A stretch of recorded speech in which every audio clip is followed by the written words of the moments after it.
बच्चों बच्चों सुप्रभात। मैं अखिलान मिश्रा, LPM पब्लिक स्कूल, गोला बाजार, जनपद गोरखपुर आपका ऑनलाइन क्लास में हार्दिक स्वागत करता हूं। बच्चों, हम आज पढ़ेंगे सूरदास के पद।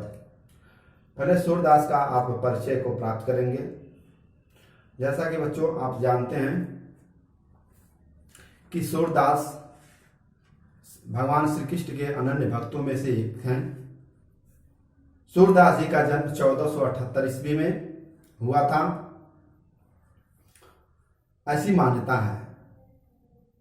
कुछ विद्वान का जो जन्म स्थान मथुरा के निकट रुनकता नामक ग्राम मानते हैं, और कुछ विद्वान इनका दिल्ली के निकट सिंघी नामक स्थान को मानते हैं। बच्चों, ये महाप्रभु वल्लभाचार्य जी के अनंत भक्तों में से एक थे। अष्टछाप कवियों में सूरदास जी का सर्वश्रेष्ठ स्थान है। सूरदास जी मथुरा और वृंदावन के बीच गौ घाट पर रहते थे और श्रीनाथ जी के मंदिर में भगवान श्री कृष्ण का भजन एवं कीर्तन करते थे। बच्चों, ऐसी मान्यता है कि यह भजन कीर्तन करते करते 1583 ईस्वी में पारसौली में इनका निधन हो गया। बच्चों, सूर सम्राट वात्सल्य रस के श्रृंगार के परिचायक सूरदास जी की 3 प्रमुख रचना है: सूरसागर, साहित्य लहरी और सुरसरावली। लेकिन इनकी प्रमाणित जो पुस्तक है सूरसागर ही है, जो सर्वाधिक जनमानस में लोकप्रिय है। इन्होंने खेती और पशुपालन वाले भारतीय समाज में का दैनिक अंतचित्र को प्रदर्शित किया। सूरवात्सल्य श्रृंगार रस के परिचायक हैं।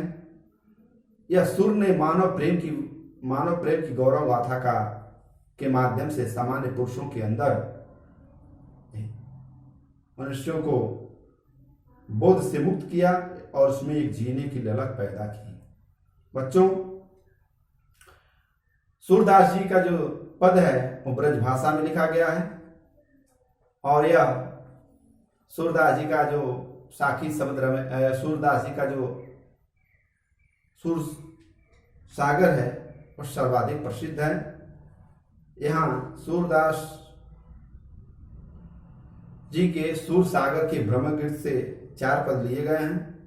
इसमें भगवान कृष्ण ने मथुरा जाने के बाद स्वयं न लौटकर आए, उद्धव के जरिए गोपियों के पास संदेश भेजा था।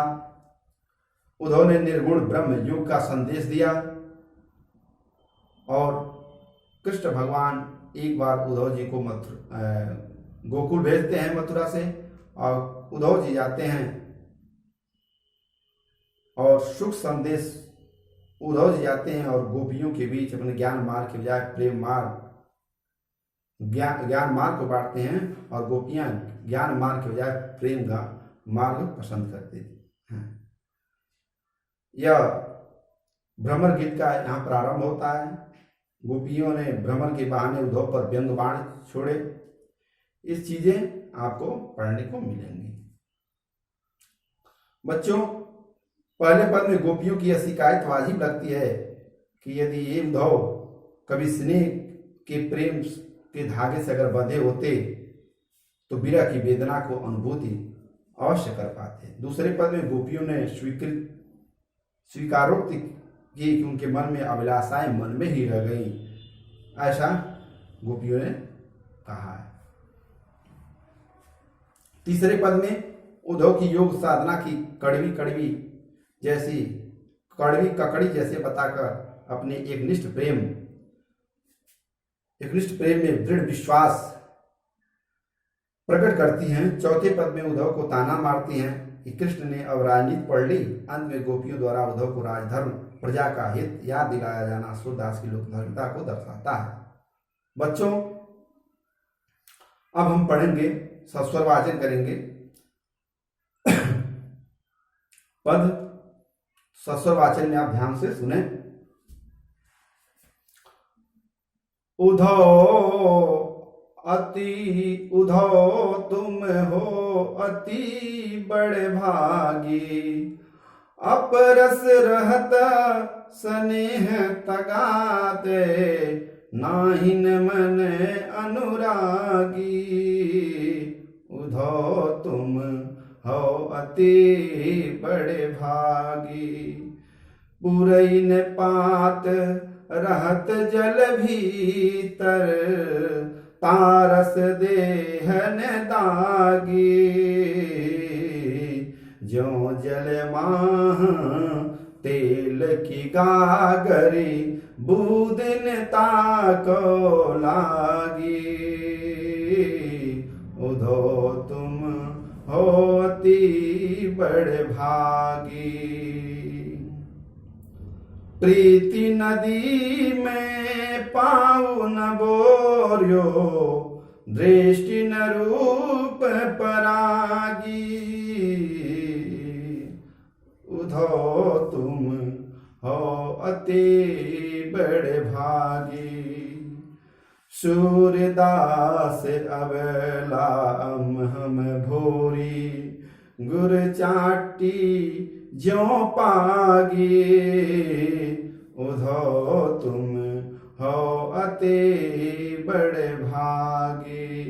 बच्चों, सूरदास जी का ये प्रथम पद में इतना अच्छा वर्णन सूरदास जी ने अपने इस पद में किया है। उधो जी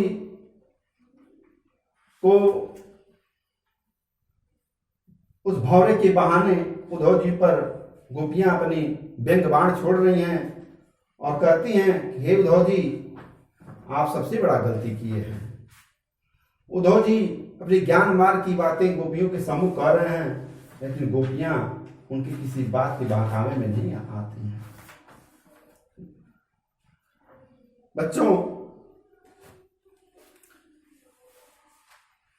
इतना अच्छा प्रसंग सूरदास जी अपने इस पद के माध्यम से दिया है।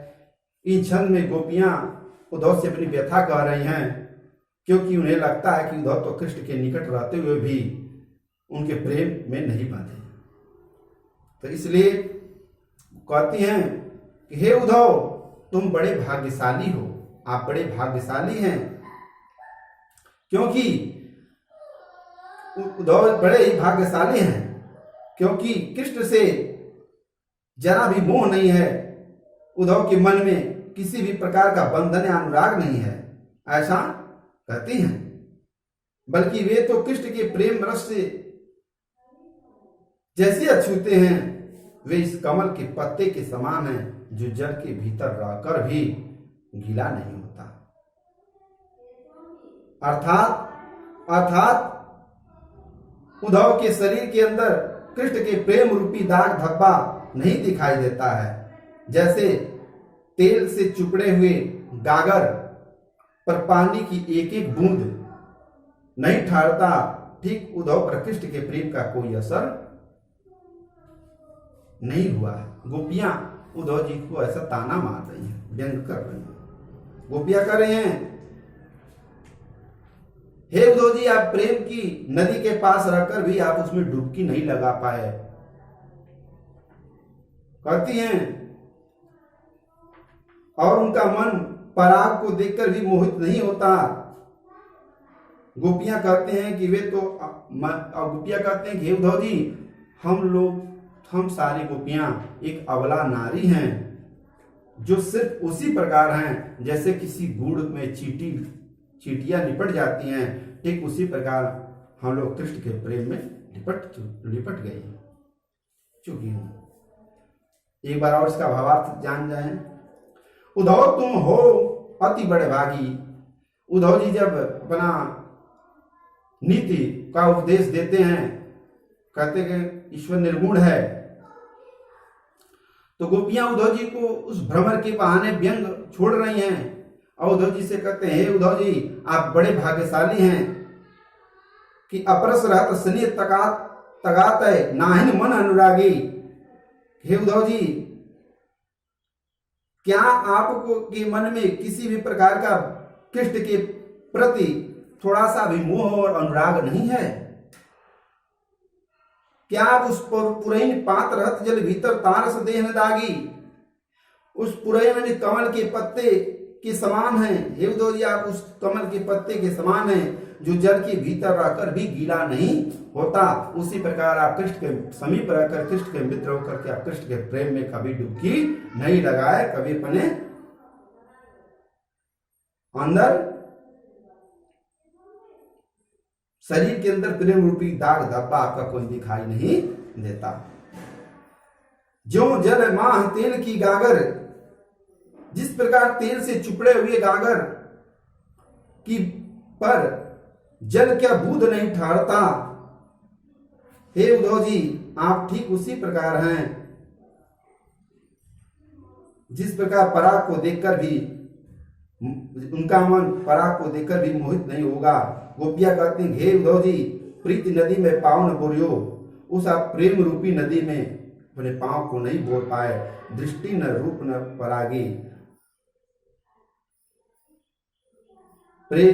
डुबकी नहीं लगा पाता और आपका मन पराग को देखकर भी मोहित नहीं होता।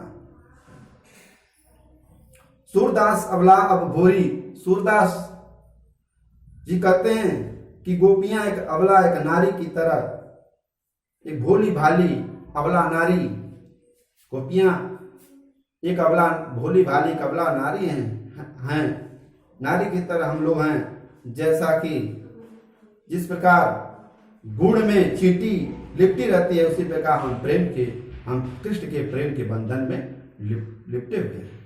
गोपियां इस प्रकार उद्धव जी को उड़ेना दे रही हैं।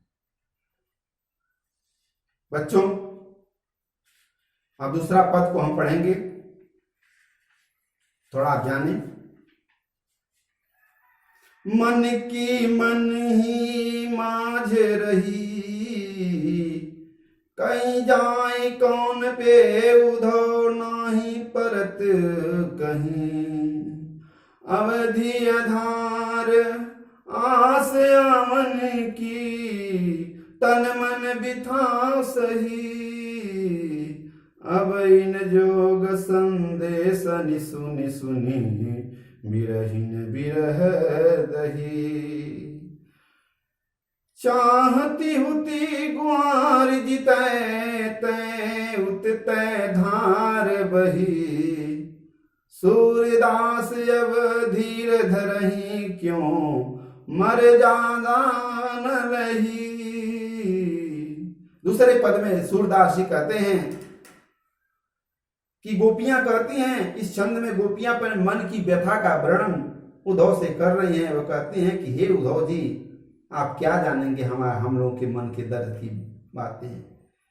हम लोगों की मन में जो पीड़ा है उसको आप कैसे मैं व्यक्त करूं आपके सम्मुख। वह सिर्फ वही समझ सकता है, सिर्फ कृष्ण समझ सकता है, किसी के सामने मैं को कह नहीं सकती। अवधि आधार आस आवन की तनमन बिथा सही, लेकिन किसी बल्कि उसे अपने मन ही मन दबाने की कोशिश हम लोग करती रहती हूँ।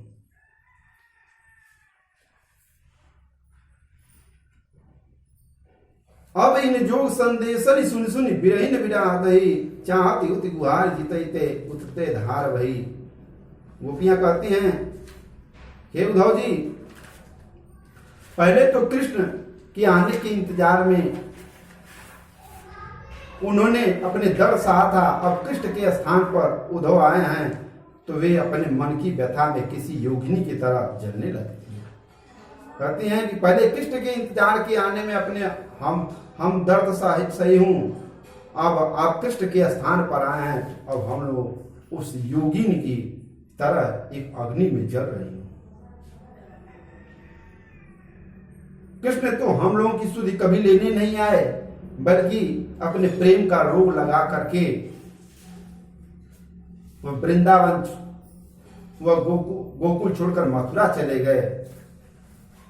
उद्धव, आप अपना उपदेश उन्हें दीजिए जिनका मन स्थिर रहता है। गोपियां सूरदास अब धीर धरहि क्यों मर्यादा न लही।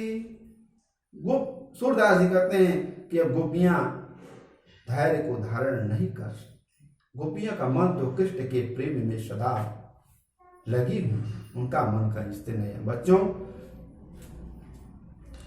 जय हिंद जय भारत।